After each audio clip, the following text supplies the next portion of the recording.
During a routine patrol, Officer Fernandez's prejudiced behavior towards a driver, Carlos Diaz, escalates into a shocking abuse of power. Rookie Officer Manuel, torn between his duty and his partner's corruption, makes a courageous stand against Fernandez's misconduct. As the situation intensifies, Manuel's decision not only exposes a grave injustice, but also sparks a wider confrontation with systemic racism and corruption. If you are not subscribed, I recommend you subscribe and activate the bell so you don't miss any videos. Officer Fernandez and his rookie partner, Manuel, were diligently patrolling the bustling city streets in their police car. The vehicle's interior was thick with a palpable tension, a stark contrast to the usually routine nature of their patrols. Fernandez, with his graying hair and hardened demeanor, was fuming about the recent upheavals in the police department's hierarchy. His voice was a harsh rasp as he vented his frustrations. "Can you believe they put one of them in charge?" He spat, his knuckles gripping the steering wheel so tightly that his hands turned a ghostly white. This department is going straight to hell in a handbasket. Manuel, who had been on the force for just a few months, shifted uneasily in his seat beside Fernandez. Despite his relative inexperience, he was already beginning to feel the strain of Fernandez's overt racism, which made him profoundly uncomfortable. He cleared his throat and spoke up cautiously, trying to bridge the divide with diplomacy. "Maybe we should give the new captain a chance," he suggested, his voice tinged with a note of hesitation.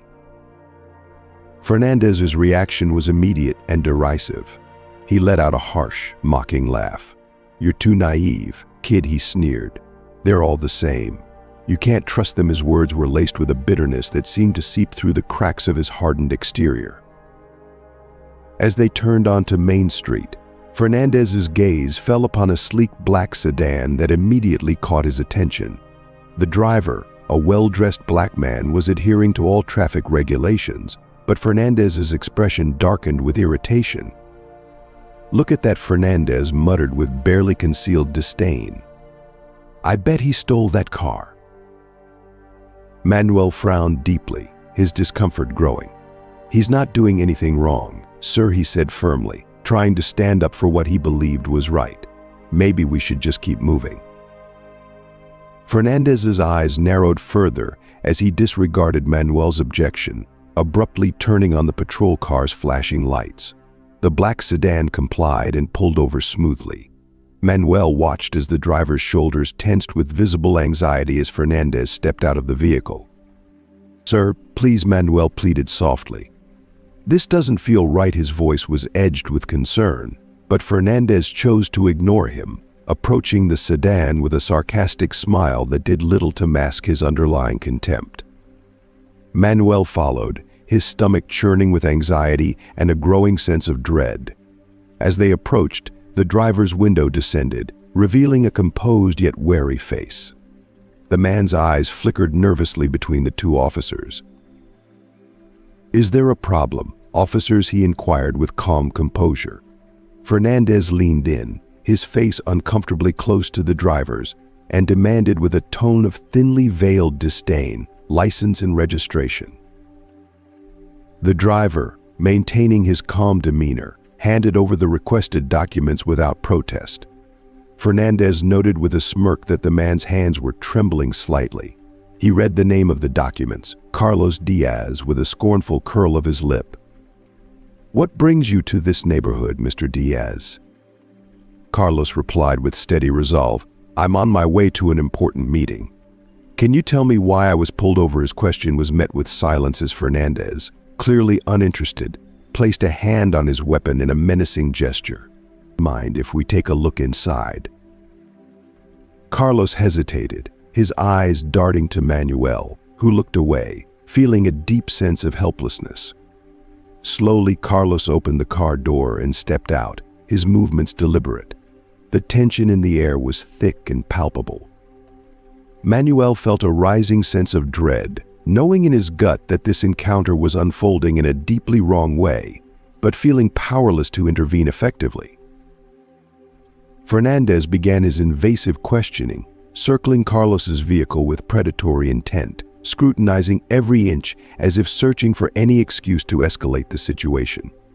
"Nice car you've got here," Mr. Diaz-Fernandez sneered, his voice dripping with disdain. "How can someone like you afford something like this?" Carlos took a deep breath, striving to maintain his composure under the mounting pressure. "I work hard for my money, officer," he responded calmly. "I'm heading to an important meeting. Can you tell me why I was stopped?" Fernandez ignored Carlos's question entirely, his hand still resting ominously on his gun. "Mind if we take a look inside?" he asked with a threatening edge. "I do mind," Carlos replied firmly, his voice steady despite the tension. "I haven't done anything wrong, and I do not consent to a search."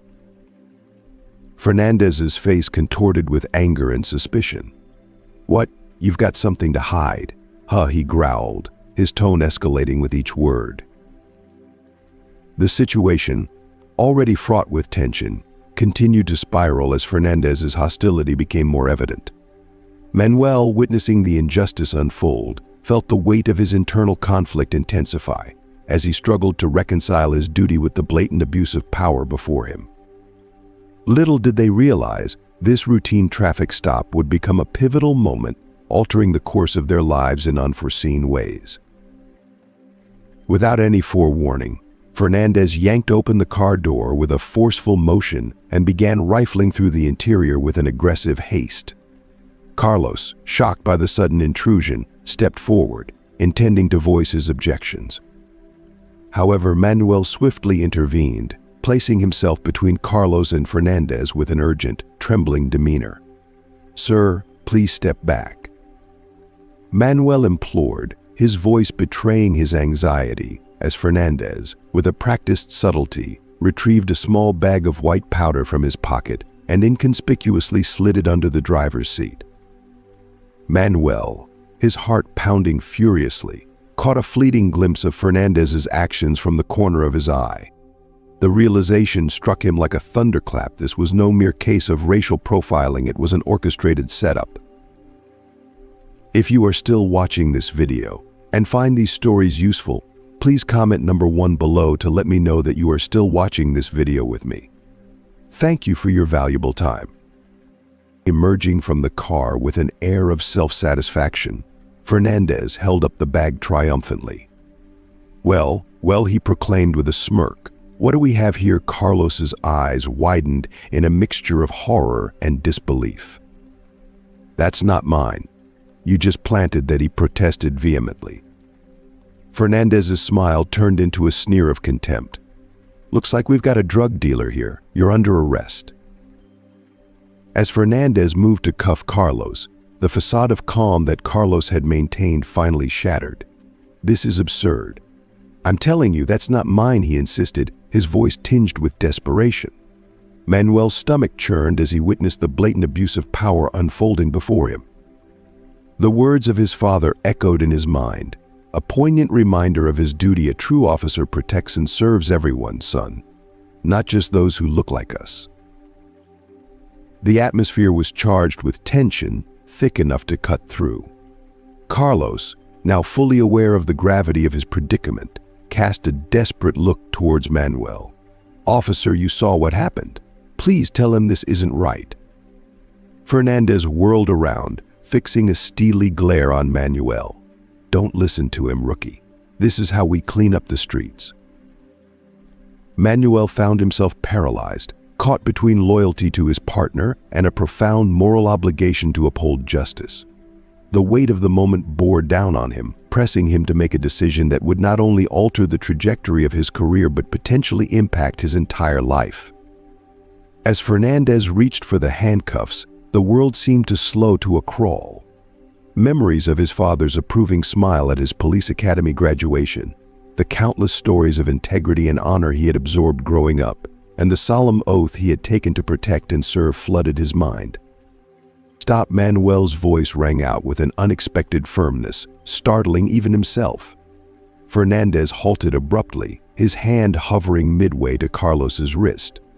"What did you say?" Rookie Fernandez barked, his tone laced with irritation. Manuel stepped forward, positioning himself firmly between Fernandez and Carlos. His heart pounded with anxiety, but his determination solidified with each passing second. I said, "Stop, Officer Fernandez. This isn't right, and you know it," Manuel declared with unwavering resolve. Fernandez's expression contorted into a mask of fury. "Listen up, punk. I've been on this force longer than you've been alive. You don't get to dictate what's right or wrong."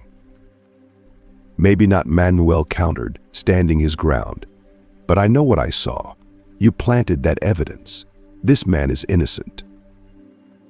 Carlos, now visibly tense yet harboring a sliver of hope, watched the standoff unfold in silence. Fernandez's voice dropped to a menacing growl. "You're making a grave mistake, kid. I can end your career right here, right now. Is that what you want?" For a fleeting moment, doubt seeped into Manuel's mind. His lifelong dream had been to serve as a police officer, to make a tangible difference. Was he truly prepared to sacrifice it all? But when he looked at Carlos, the fear and desperation in the man's eyes fortified his resolve. He knew he couldn't back down. "If doing what's right means losing my job, then so be it. I refuse to be part of this corruption." Fernandez's face flushed crimson with rage. "You're finished, you hear me? Finished. I'll ensure you never wear a badge again." Manuel remained steadfast, his voice resolute. "Go ahead, but I'm not moving, and you're not arresting this man on false charges." The tension between the two officers was palpable, a stark contrast to the earlier camaraderie. Carlos, sensing a potential resolution, attempted to defuse the situation. "Officers, please, there's no need for this to escalate. We can resolve this peacefully." Fernandez shot a contemptuous glance at Carlos. "Shut up, you don't get a say in this." Manuel had, at last, summoned the courage he needed. With determination etched on his face, he reached out and placed a firm hand on Fernandez's shoulder, shoving him away from Carlos. "That's enough," Manuel declared resolutely. "He has rights, and you're blatantly violating them," the senior officer, a man used to having his authority go unchallenged, brushed Manuel's hand aside with a dismissive flick. His eyes, narrowed with hostility, locked onto Manuel's with a dangerous glint. "You're making the biggest mistake of your life, kid," he growled, his voice dripping with menace. "Don't think this will end well for you." Just as the tension seemed ready to boil over, the arrival of additional patrol cars broke the standoff. Manuel's eyes flickered with a mix of apprehension and relief as he realized his fellow officers had come to assist. He glanced over at Carlos, who looked back with a glimmer of hope in his eyes. Manuel felt a renewed sense of relief as he began to explain the unfolding situation to the incoming officers. They quickly grasped the gravity of the situation and began taking the necessary measures to address it. One of the new officers, clearly irritated by the scene, addressed Fernandez with a tone of firm reprimand. "I'd advise you to stick to meetings rather than ruining lives here," the officer said as they started questioning Fernandez. Carlos watched Manuel with profound gratitude as Fernandez and his partners were led away to the interrogation room for an internal investigation. As the investigation unfolded, the full extent of Fernandez's dishonesty was laid bare. Evidence of his misconduct came to light, revealing a pattern of unethical behavior that could not be ignored. Carlos was released without charges, and his name was cleared of any wrongdoing. Meanwhile, Fernandez faced severe repercussions. He was subjected to an indefinite suspension and a comprehensive review of his career. Manuel, having stood up for justice, was called to testify in the investigation. His bravery became a beacon of hope for those who found themselves caught in the machinery of injustice. The encounter between Manuel and Carlos, though born out of a moment of crisis, ultimately emerged as a powerful lesson in integrity and courage. Despite the professional repercussions Manuel faced, he found a renewed sense of purpose in his commitment to combating injustice and working to restore faith in the police force. The events of that day served as both a warning and a reminder that truth and justice must prevail, even when faced with formidable adversity. In a final, poignant moment, as Manuel prepared to meet with the commissioner about his detention, he took Fernandez's badge, examining it with a scrutinizing gaze before handing it back to the disgraced senior officer. Fernandez's hands shook uncontrollably, the weight of his mistakes finally dawning on him. "No, I didn't know," Fernandez stammered, his previously unshakable confidence now shattered beyond repair. Carlos's eyes hardened with a mixture of frustration and resolve. Would it have made any difference if you had known? Manuel's response was unwavering and emphatic. It should make a difference. Every citizen deserves to be treated with respect and dignity, regardless of their position or the color of their skin. Desperate to salvage his reputation, Fernandez attempted to backtrack. "Captain, I can explain. You see, we've had reports of drug trafficking in this area," he began, but Carlos cut him off sharply. "I saw you plant those drugs in my car." Turning to Manuel, the officer in charge asked, "Sorry, I didn't catch your name." "Manuel," Sir Manuel responded. "Manuel Gonzalez," he clarified, his voice steady with resolve. "Officer Gonzalez here witnessed it too, didn't you?" the officer asked. Manuel nodded firmly, his face reflecting both relief and determination. "Yes, sir, I saw it." Fernandez's face twisted from desperation to anger. He shot a venomous glare at Manuel. "Damn traitor, after everything I taught you." "I stand firmly on the side of truth," Manuel declared with unwavering resolve. Carlos, stepping decisively between them, cut him off. "That's enough, Officer Fernandez. Your actions today have not only breached department policy but also contravened the law. Effective immediately, you are suspended. Hand over your badge and your weapon." Fernandez's face twisted with a fierce, seething rage. "You can't do this to me. I've dedicated 20 years to this force. I've served with honor." Carlos's gaze was steady, his voice calm yet unyielding. "And in those 20 years, how many innocent lives have you tarnished? How many people have endured suffering because of your biases and prejudices?" The weight of Carlos's words seemed to crush Fernandez, whose previously rigid posture now slumped as the gravity of his actions began to settle in. He was confronted with the painful realization of the harm he had inflicted. As Carlos turned to his radio to call for reinforcements, a small crowd had gathered, their phones out and recording.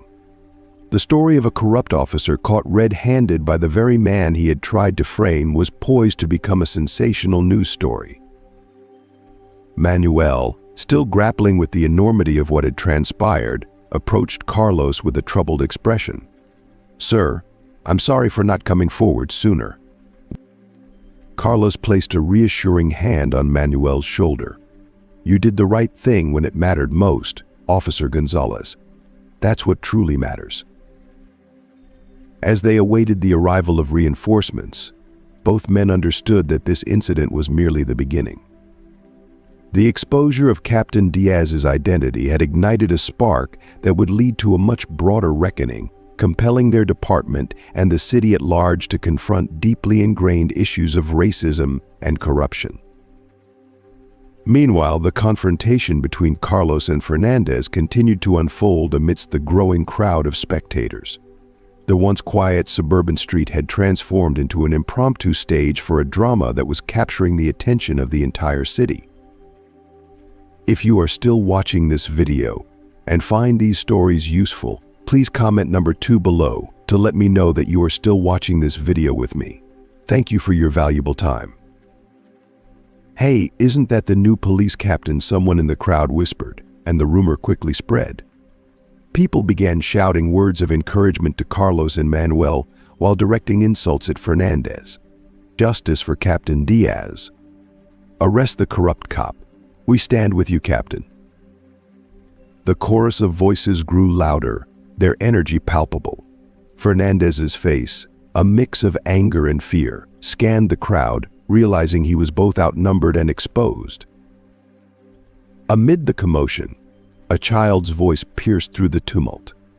"Dad." Carlos turned toward his car, where, amidst the chaos, he had almost forgotten his 10-year-old son, Miguel, sitting in the back seat. Miguel's wide eyes reflected his fear and confusion as he watched the scene unfold. Carlos's heart sank. He had been so consumed by the unfolding drama that he had momentarily lost sight of his son. Now Miguel was witnessing firsthand the harsh reality Carlos had always strived to shield him from. "It's okay, Miguel," Carlos called out, striving to keep his voice calm and reassuring. "Everything will be all right. Stay in the car, all right." Miguel nodded but remained fixated on Fernandez, who was now retreating under the pressure of the crowd. Noticing the child, Manuel instinctively moved to position himself between the car and Fernandez, his protective instincts fully engaged. As the situation intensified, local news vans began arriving, drawn by the frenzy spreading across social media. Reporters pushed their way through the crowd, firing off questions. "Captain Diaz, can you provide a comment on the situation? Is the officer being unjustly arrested? Is this a case of racial profiling gone awry?" Carlos raised his hands in an attempt to calm the escalating chaos among both the crowd and the press. "Please, everyone, step back. This is an ongoing police matter. We will address all questions in due course." However, the crowd's frustration was palpable, with years of pent-up anger over police misconduct erupting into the open. People began sharing their personal experiences of mistreatment and prejudice, each story adding fuel to the collective anger. Overwhelmed by the rapid turn of events, Fernandez made a desperate attempt to salvage his situation. He reached for the bag of planted drugs, intending to destroy the evidence of his wrongdoing. "Get the drugs." Someone shouted from the crowd, heightening the urgency of the moment. Carlos, acutely aware of the escalating danger, acted with the swift precision honed by years of training. With expert agility, he brought Officer Fernandez to the ground, holding him securely. The city street, once filled with tension and anger, now fell silent as Carlos made his declaration. "Officer Fernandez, you're under arrest," he said firmly, his voice resonating with authority. "You have the right to remain silent. Anything you say can and will be used against you in a court of law." The crowd, having witnessed the unfolding drama, erupted into cheers as Sergeant Rodriguez arrived on the scene to assist with the arrest. Manuel, feeling a surge of relief, stepped forward to support his fellow officers. Fernandez, now handcuffed and escorted to a patrol car, began to shout in defiance. "This is a setup. You can't do this to me. I have rights." His voice was filled with a mix of anger and desperation as he tried to grasp the gravity of the situation. Carlos, maintaining his composure amidst the chaos, addressed both the gathered officers and the civilians who had been watching. "Please remain calm," he urged, his voice steady. "This situation is now under control. We will conduct a thorough investigation into today's events, and I assure you that justice will be served." As the arriving officers began to disperse the crowd, news cameras continued to roll, capturing every detail of the dramatic scene. Manuel, his adrenaline finally starting to subside, approached Carlos. "Sir, I want you to know that I'm ready to give a full statement about what I witnessed today." Carlos looked at Manuel with a look of genuine respect. "Thank you, Officer Gonzalez. Your integrity today is exactly what this department needs." With the immediate crisis beginning to settle, Carlos's thoughts turned to his son. He hurried back to his car and opened the rear door with a mixture of urgency and concern. "Are you okay, Miguel?" he asked, his voice softening as he looked at his child. Miguel, wide-eyed and shaken, nodded. "Dad, what's going to happen now?" Carlos pulled his son into a tight embrace, trying to offer reassurance amidst the tumult. "Now we're going to make things right," he said gently. "This is why I've been fighting so hard, son.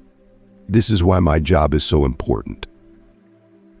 As father and son shared a poignant moment of comfort, Sergeant Rodriguez approached with a sense of urgency. "Captain, the press is asking for a statement, and the commissioner is on his way." Carlos took a deep breath, fully aware that the real battle was only beginning. The arrest of Fernandez was merely the initial step in addressing the deep-seated systemic issues that plagued the department.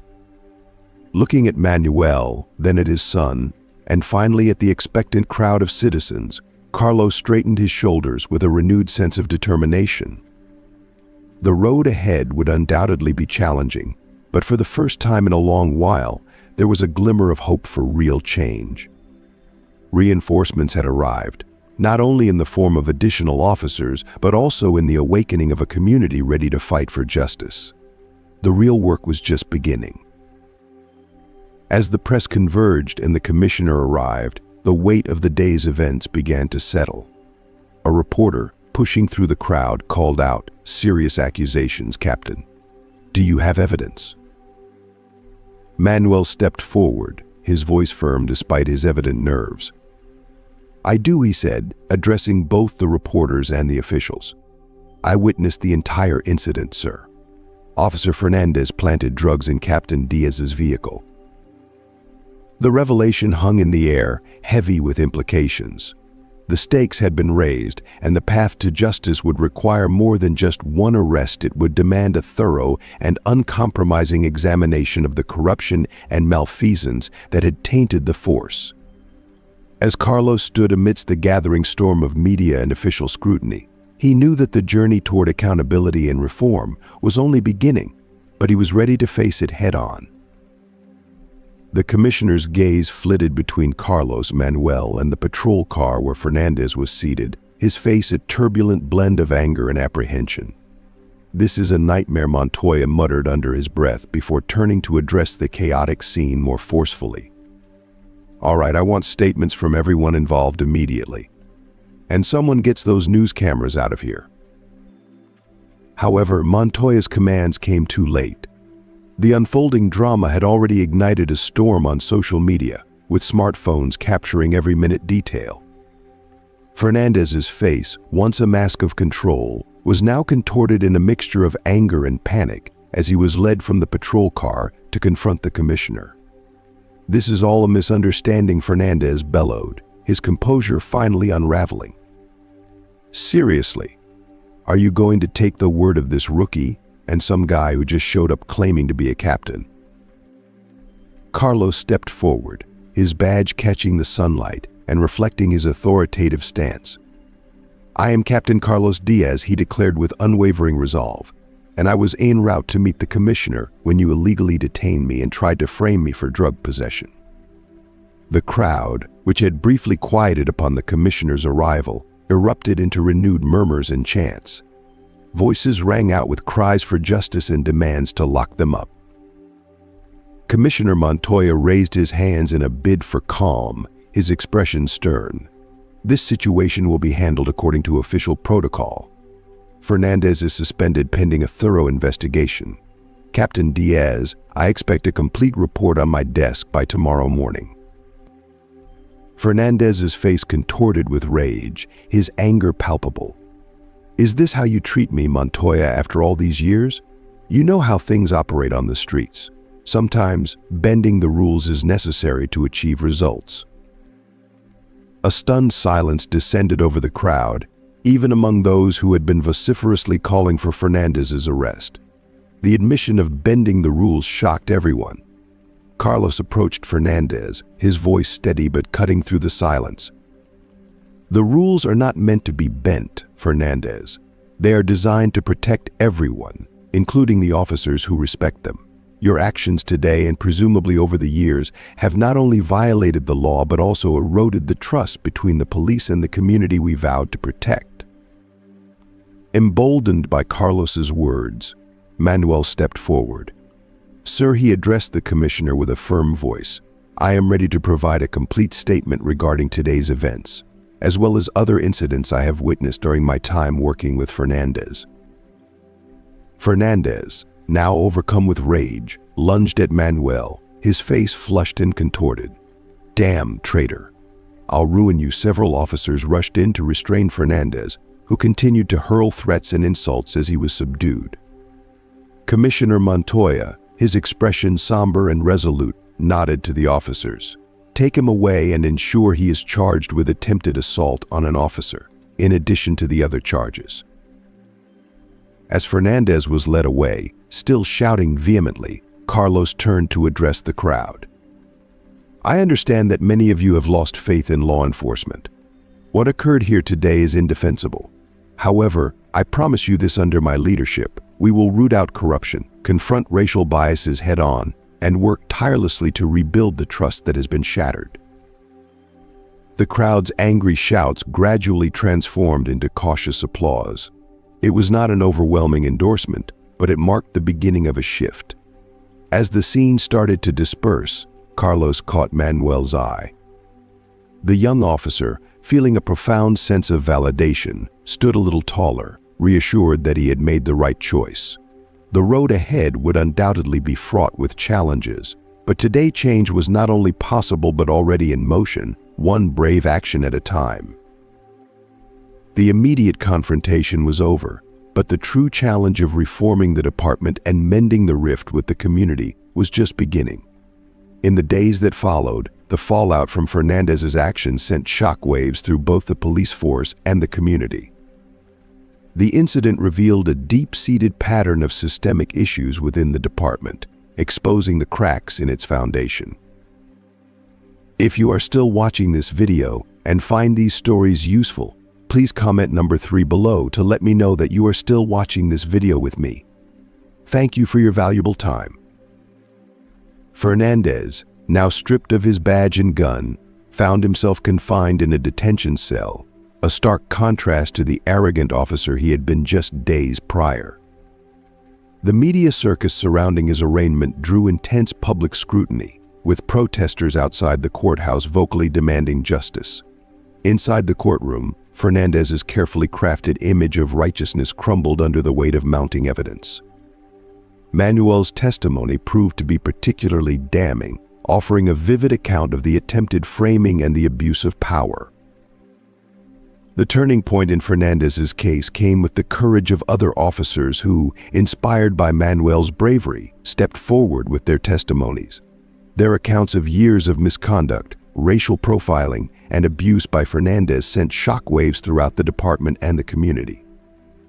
The prosecutor, addressing the judge with a tone of grave seriousness, encapsulated the gravity of the situation. "Your Honor," the prosecutor said, "what we have here is not just an isolated incident, but a pervasive pattern of behavior that has severely undermined the trust between law enforcement and the very citizens they have sworn to protect." Fernandez's defense attorney attempted to frame him as a relic of a bygone era, a cop struggling to adapt to evolving societal norms. However, the overwhelming evidence dismantled this defense. As the judge prepared to deliver the verdict, Carlos sat in the gallery, his demeanor a blend of calm resolve and determined hope. Beside him, Manuel shifted nervously, acutely aware of the significance of his testimony and the weight it carried. "Officer Fernandez." The judge's voice cut through the tense silence, stern and unyielding. "Your actions have not only violated the law but have also betrayed the trust placed in you by this community. You have exploited your position of authority to intimidate and discriminate, rather than to protect and serve." The courtroom fell into a hushed stillness as the judge continued. "I find you guilty on all charges and sentence you to 5 years in prison, with no possibility of parole for the first 3 years. Furthermore, you are permanently barred from any future law enforcement positions." A collective breath of relief and astonishment swept through the courtroom, followed by a mix of cheers and subdued conversations. Fernandez, now pale and defeated, was led away in handcuffs, his earlier defiance replaced by a profound silence. Outside the courthouse, Carlos faced the press and concerned citizens who had gathered, waiting for his statement. "Justice has been served today," he declared, his voice steady and resolute. "But this is only the beginning. we face a long and challenging road ahead to rebuild trust and to ensure that such abuses of power never occur again. Turning to Manuel, who stood nearby, still absorbing the magnitude of the events, Carlos continued, "Officer Manuel Gonzalez, who displayed remarkable courage in standing up for what is right, embodies the future of our department. From this point forward, we will commit ourselves to fostering a culture of accountability and integrity, ensuring that our actions reflect the values we pledge to uphold." As the crowd slowly dispersed, a palpable blend of hope and skepticism lingered in the air. The downfall of Fernandez was undeniably a significant victory, but it also laid bare deeply ingrained issues that wouldn't be resolved swiftly. Carlos and Manuel exchanged a meaningful look, both understanding that the real work was just beginning. The department needed to be rebuilt from the ground up, and they were both resolutely committed to seeing the process through to completion. As they walked back to their patrol car, Carlos placed a reassuring hand on Manuel's shoulder. "You did exceptionally well, Gonzalez. Your father would be proud of you," he said, his voice carrying a note of genuine admiration. Manuel felt a small, satisfied smile tugging at his lips. For the first time since he had joined the force, he felt that he was truly living up to the ideals that had inspired him to become a police officer. The weight of his responsibilities seemed a little lighter, replaced by a sense of fulfillment and purpose. The fall of Fernandez marked the end of an era of unchecked corruption and prejudice within the department, but it also heralded the beginning of a new chapter. The road ahead was fraught with challenges, yet with leaders like Carlos and officers like Manuel at the helm, there was a glimmer of hope for real and lasting change. In the weeks following Fernandez's conviction, the police department underwent a dramatic transformation. Captain Carlos Diaz, now firmly established in his role, was dedicated to implementing comprehensive reforms aimed at restoring integrity and trust. The precinct buzzed with activity as Carlos convened a general meeting. Officers entered the meeting room with a mix of anticipation and apprehension etched on their faces. At the front of the room, Carlos stood tall, with Manuel by his side, a symbol of the new direction they were charting. "Officers," Carlos began, his voice resonating with both authority and warmth, "we stand at a crucial crossroads. The events of the past few weeks have shaken our department to its core, revealing deep flaws that must be addressed. But from this crisis emerges an opportunity, a chance to rebuild, to improve, and to genuinely serve and protect every member of our community." Carlos outlined his ambitious plan: mandatory bias training for all officers, the establishment of a civilian oversight committee, the implementation of body cameras on all patrols, and a strict zero-tolerance policy for discriminatory behavior. The room was filled with a mixture of reactions. Some officers shifted uncomfortably, while others nodded in agreement and approval. "Change is never easy," Carlos acknowledged, "but it is essential.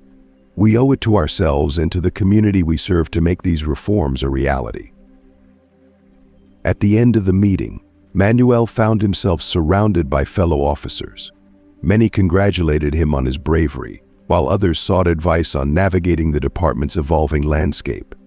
Meanwhile, in the community, there was a sense of cautious optimism. Carlos made it a priority to attend neighborhood assemblies, community events, and local basketball games, working tirelessly to mend and strengthen the fractured relationship between the police and the public.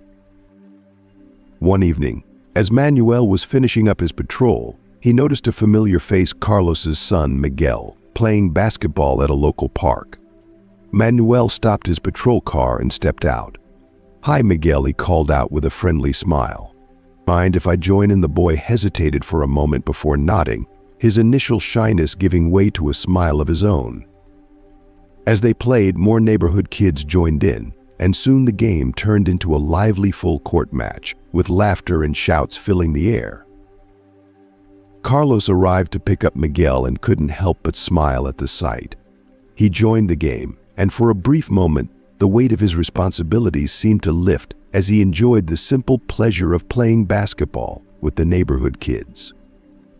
It was a small but significant reminder of why they were fighting so hard for change, a reminder that at the heart of their efforts was the desire to create a better, more unified community for everyone. As the sun began its descent, casting a warm, golden hue across the neighborhood, Carlos gathered everyone around in a gesture of unity and purpose. He stood before the diverse assembly of children and adults, pointing to the crowd with a deep sense of pride. "This," he declared, his voice rich with conviction, "is what community policing looks like. It's not merely about patrolling the streets and enforcing laws, it's about being an integral part of the neighborhood, engaging with its people, and fostering a genuine sense of belonging and mutual respect." Manuel, standing nearby, nodded in profound agreement, fully grasping the essence of Carlos's words. "This was precisely why I chose to become a police officer," Manuel said, his voice resonating with sincerity. "It wasn't about enforcing laws blindly or from a distance, but about being a positive, supportive presence within my community and making a meaningful difference." If you are still watching this video and find these stories useful, please comment number 4 below to let me know that you are still watching this video with me. Thank you for your valuable time. In the months that followed, the positive impact of their efforts began to manifest. Crime rates in the area showed a notable decline, and more significantly, there was a marked increase in community satisfaction with the police force. While the journey was far from flawless, challenges and setbacks remained, the progress was undeniable and encouraging. A full year after the pivotal incident that had catalyzed their efforts, Carlos was invited to address the graduating class of the police academy. Manuel, now a distinguished officer with commendations and serving as a mentor to recruits, sat proudly in the front row. "You are entering a noble profession at a crucial time," Carlos told the graduates with a fervent tone. "Your role extends beyond the mere enforcement of laws. It is about cultivating trust, serving with compassion, and standing firmly for what is right, even when it is difficult or unpopular." As the new officers received their badges, there was a palpable sense of hope and renewal in the air. The department had navigated a challenging period of self-reflection and reform, emerging stronger, more transparent, and more deeply connected with the community it served. Carlos exchanged a meaningful glance with Manuel.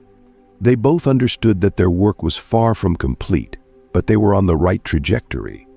A new era of policing had commenced, rooted in the principles of integrity, accountability, and community collaboration. 2 years had elapsed since the fateful day of Fernandez's arrest. Under Carlos's leadership, and with officers like Manuel setting a new standard, the police department had made substantial progress in reforming its practices and restoring community trust. Yet, the shadow of the past continued to loom, particularly with Fernandez's appeal hearing on the horizon. The courtroom was abuzz with media presence, with reporters camped outside and a mix of supporters and protesters lining the street. Inside, Carlos and Manuel sat stoically in the gallery, their presence underscoring the gravity of the moment. Fernandez, now appearing haggard after 2 years of incarceration, was brought into the courtroom. His once confident demeanor had been replaced by a nervous and wary expression as he scanned the room. Fernandez's lawyer presented arguments for a sentence reduction, citing Fernandez's long service record and suggesting that he was a product of a flawed system. However, when it was the prosecution's turn, they did not hold back. "Your Honor," the prosecutor began firmly, "Mr. Fernandez's actions were not isolated incidents, nor merely the result of a flawed system. They were deliberate abuses of power that inflicted profound harm, destroyed lives, and significantly eroded public trust in law enforcement." As the prosecution presented their case, including testimonies from individuals whose lives had been irrevocably impacted by Fernandez's misconduct, the true extent of the damage became glaringly evident. Families shattered by wrongful arrests, careers derailed by planted evidence, and a community living in a pervasive state of fear and distrust towards those sworn to protect them. Manuel was called to testify once again. His voice was steady and resolute as he recounted not only the incident with Carlos, but also other instances of misconduct he had witnessed during his tenure as Fernandez's partner. When Carlos took the stand, he spoke not only as a victim of Fernandez's actions, but also as a leader committed to addressing and correcting past wrongs within the department. Your Honor, Carlos stated with unwavering resolve, the harm caused by Mr. Fernandez extends beyond individual cases. He fostered a culture of distrust and fear that we are still striving to overcome. Our community deserves justice not only for this single incident, but for years of systemic abuse and betrayal. As the hearing advanced, it became increasingly evident that this case was about far more than just the fate of one individual. It transcended personal accountability, embodying a broader principle that no one stands above the law, particularly those who are sworn to enforce it. The courtroom was tense with anticipation as the judge prepared to announce the verdict. Mr. Fernandez, the judge began, his voice steady and resolute. After a thorough review of all the presented evidence and the extensive testimonies given, I find no justification for reducing your sentence. On the contrary, in light of the new evidence that has come to light, I am compelled to extend your sentence. Therefore, I am adding 2 years to your original term. Consequently, you will now serve a total of 7 years in prison, with no possibility of parole for the first 5 years. A collective sigh of relief and mixed emotions swept through the courtroom. Fernandez, once defiant and resolute, now appeared defeated, his posture slumped as the last remnants of his bravado crumbled. Outside the courthouse, Carlos, who had been a steadfast advocate for justice throughout the trial, stepped up to address the gathered crowd. Today, justice has been served, Carlos declared, his voice ringing with a sense of vindication and resolve. This decision is not only a triumph for me, but also a victory for every person in our community who has suffered because of abuses of power. However, let this moment also serve as a reminder that our work is far from over. We must remain vigilant, hold ourselves to the highest standards of accountability, and persist in our efforts to forge a system that genuinely serves and protects everyone, regardless of their race or background. As the crowd began to disperse, Manuel, a fellow officer and ally, approached Carlos with a look of earnest curiosity. "Do you believe this will make a meaningful difference, sir?" he asked. Carlos nodded thoughtfully, his expression reflecting both optimism and realism. "It's a significant step forward, Manuel. It signals that times are changing and that we are dedicated to making things better. Yet true. Enduring change will come from our daily actions and interactions with the community. It's through our everyday efforts on the streets that we will continue to build a more just and equitable system." The two men walked together towards their patrol car, ready to resume their duties with renewed purpose. The road ahead was undoubtedly long and fraught with challenges, but each step they took, each act of integrity and courage, was a stride toward a more just society. As they drove away, the setting sun cast long, golden shadows over the cityscape. The fading light was a poignant reminder that while darkness may still linger, every new day brings with it the promise of justice, redemption, and hope for a brighter and fairer future. Thank you for joining us in this powerful journey through today's video. We've explored themes of integrity, courage, and the fight against injustice. It's essential to reflect on the lessons we've learned and how they can impact our lives. I'd love to hear from you. What's one key takeaway you've gained from this video? And how do you plan to bring it into practice in your own life? Please share your thoughts and reflections in the comments below. If you enjoyed this video and found it meaningful, please leave your comment below. Don't forget to like, share, and subscribe to our YouTube channel for more content that inspires and empowers. Your support helps us continue creating valuable content and fostering meaningful conversations. Thank you for watching, and remember to stay courageous and true to your values.